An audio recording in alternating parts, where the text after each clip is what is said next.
நான் மேலானவற்றை தேடுகிறேனா? Praise the Lord. நீங்கள் கிறிஸ்துவோடு உயிர் பெற்று எழுந்தவர்களானால் மேலுலகு சார்ந்தவற்றை நாடுங்கள். அங்கு கிறிஸ்து கடவுளின் வலது பக்கத்தில் அமர்ந்திருக்கிறார். இவ்வுலகு சார்ந்தவை பற்றி அல்ல, மேலுலகு சார்ந்தவை பற்றியே எண்ணுங்கள். கொலோசையர் 3வது அதிகாரம் 1 மற்றும் 2வது இறைவார்த்தைகள். இயேசு கிறிஸ்துவை சொந்த மீட்பராக இரட்சகராக ஏற்றுக்கொண்ட உண்மையான கிறிஸ்தவன் நான் என்று சொல்லும் ஒவ்வொருவரும் விண்ணுலகை சார்ந்தவற்றைத்தான் நாட வேண்டும் என புனித பவுல் நமக்கு அறிவுறுத்துகிறார். ஏனென்றால் விண்ணுலகில்தான் இயேசு பிதாவின் வலது பக்கத்தில் அமர்ந்திருக்கிறார்.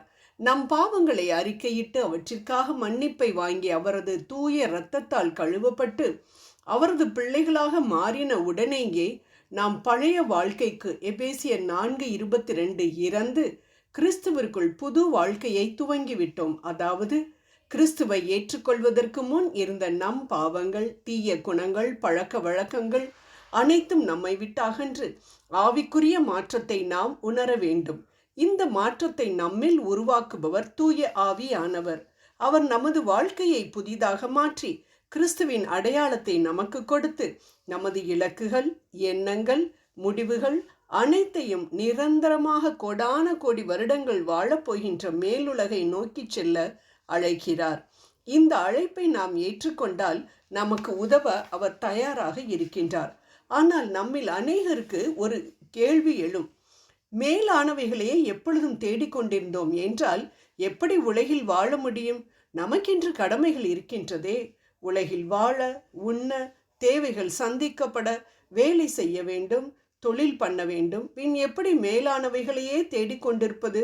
உலகத்தையும் தேட வேண்டும் என்பது கட்டாயமாக தானே இருக்கின்றது என்று அதற்கு தேவ ஊழியர் ஒருவர் கொடுத்த உதாரணம், நாம் மேலே கட்டப்பட்ட, அதாவது விண்ணுலகில் கட்டப்பட்ட ரப்பர் பேண்டை போல இருக்க வேண்டும். கீழே உலகில் உள்ளவற்றை தேடும் பொழுது அது கீழ் நோக்கி இழுக்கப்படுகின்றது.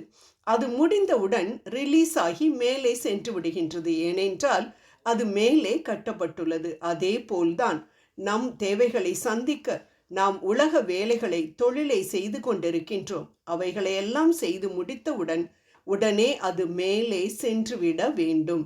உதாரணமாக உலக வேலைகளை முடித்துவிட்டு இரவில் படுக்கும் பொழுது நாளை எப்படி பிஸ்னஸை இம்ப்ரூவ் பண்ணலாம், இன்று என்னை கேவலமாக பேசின அந்த மனுஷனை எப்படி நாளைக்கு அவமானப்படுத்துறது, பிள்ளையின் ஃபீஸ் பே பண்ணணுமே, நாளைக்கு எப்படி கட்ட போகிறேன்னு தெரியலையே என்று எண்ணிக்கொண்டிருந்தோம் என்றால் நாம் கீழானவைகளையே தான் யோசித்து கொண்டிருக்கிறோம் என்று அர்த்தம். அதற்கு மாறாக முந்தைய நாட்களில் இப்படிப்பட்ட தேவைகள் வந்த பொழுது ஆண்டவர் எப்படி அவற்றை சந்திக்க வைத்தார் என்பதை யோசித்து பார்த்து இப்பொழுதும் நம் தேவைகளை அற்புதமாக சந்திக்க வைப்பார் என்பதை முழுமையாக நம்பி அவரை நோக்கி பார்ப்பதே மேலானவைகளை நாடுவதாகும். ஆம் அன்பானவர்களே, நாம் இறந்து விண்ணுலகத்திற்கு செல்லும் பொழுது, ஆண்டவரை முகமுகமாய் சந்திக்கும் பொழுது புனித பவுலை போல தைரியமாக சொல்ல வேண்டும், அன்பு ஆண்டவரே, நான் உம்மையே சார்ந்து வாழ்ந்தேன். உலகத்தில் எனது தேவைகள் சந்திக்கப்பட நான் உலகை நோக்கவில்லை, மாறாக உம்மைத்தான் நோக்கினேன். நீரும் அனைத்து தேவைகளையும் சந்தித்தீர். இப்பொழுதும் உமது பிரசன்னத்தில் திளைக்க வேண்டும் என்ற எனது தேவையையும் சந்தித்து விட்டீர். நன்றி அப்பா என்று சொல்ல வேண்டும். இப்படித்தான் நாம் வாழ வேண்டும் என ஆண்டவர் நம்மிடம் எதிர்பார்க்கிறார். உலக காரியங்களை செய்யக்கூடாது என்று ஆண்டவர் ஒரு நாளும் சொல்லவில்லை. ஆனால் உலக காரியங்கள் நம்மை அதிகாரம் பண்ணக்கூடாது, கட்டுப்படுத்தக்கூடாது.